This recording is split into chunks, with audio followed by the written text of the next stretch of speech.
Great to see everyone. I'm so happy I'm here in this place without doing a storm briefing.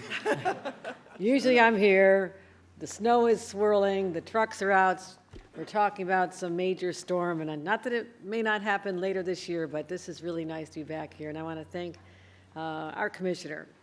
She's done an extraordinary job really fighting hard to make sure that our motorists, our commuters, our businesses have the best available to them when they are on our roads, the safest and the smoothest. And I want to thank you and all the men and women of the DOT, and a round of applause for all of our workers here today. Thank you for what you do. Mike Elmendorf, for President and CEO of the Associated General Contractors. Got a lot of work for you guys, Mike. Are you ready for this? Yeah, you ready for this? Let's get it done. Let's get it done. My partners in state and local government, Assemblymember John McDonald's joined us here, as well as our County Executive, Dan McCoy. Thank you, thank you, thank you.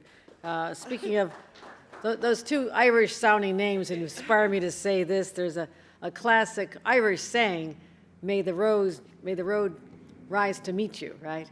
Okay, well, we're actually going to go out there and meet the roads, and we're going to build more roads so we can make sure that we can rise up and make sure that our roads are the very best in the nation. And, you know, I think about the economic impact of roads. I mean, a lot of people just take it for granted, right? They don't think about what would be like if we did not have safe roads that you could go at speed and deliver literally millions and millions of dollars of goods across our roads. Actually, goods valued at $1 trillion go across our roads every single year. That is extraordinary. And there can be no compromising in the safety and security of our highways and roads to make sure that people get there safely. And millions of New Yorkers themselves rely on our safety, you know, getting kids to school and doctor appointments. And, you know, so I just want to say, I'm here basically to say how grateful I am to all of our union laborers and our heavy equipment operators and people just doing the hard work out there. I have actually gone out and filled some potholes. Okay, they told me keep your day job, but I have made this a mission since my first year as governor, as I traveled places from Long Island all the way up to Buffalo.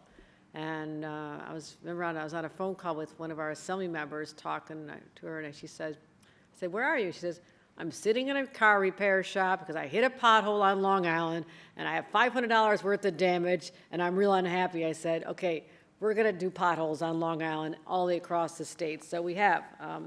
So I want to thank everyone who's involved in this process. And properly funding our DOT capital plan was an important priority of mine, over $32 billion for our 5-year plan, which was a lot of money, but had not foreseen many, many other costs that have intervened in the since time. We had supply chain issues, and the cost of everything has gone up. We got tariffs now with the price of goods going up from other countries.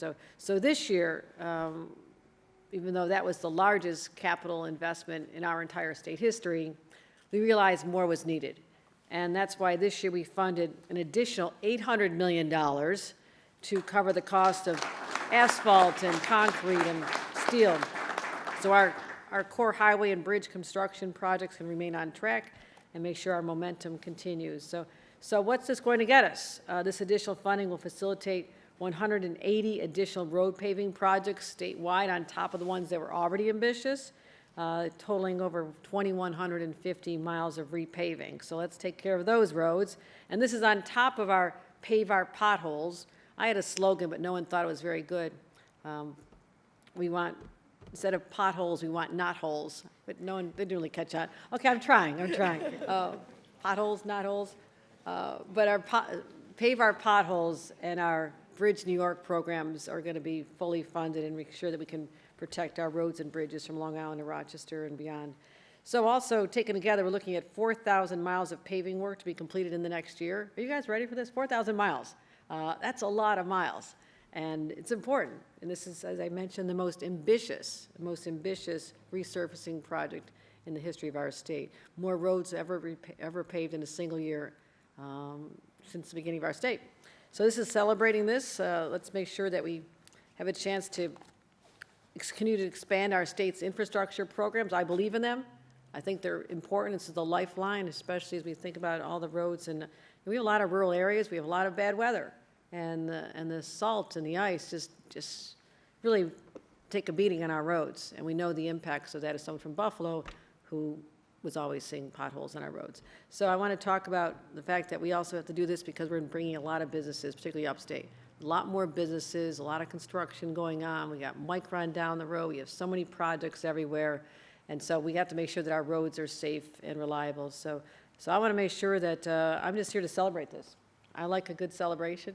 Delighted to know that in the next 1 year from now, we're looking at 4,000 more miles of New York State roads that are paved, and we're going to continue that ambition that defines us as New Yorkers. And I want to thank again our commissioner for leading the charge and overseeing a group of dedicated public servants who are out there day and night, whether it's the paving projects and other crews that are out there protecting us from the storms and the winds and power lines down and everything else we do. We know what we're in for, but we have the very best at the top of our DOT, and I want to thank our commissioner and welcome her up. Thank you very much.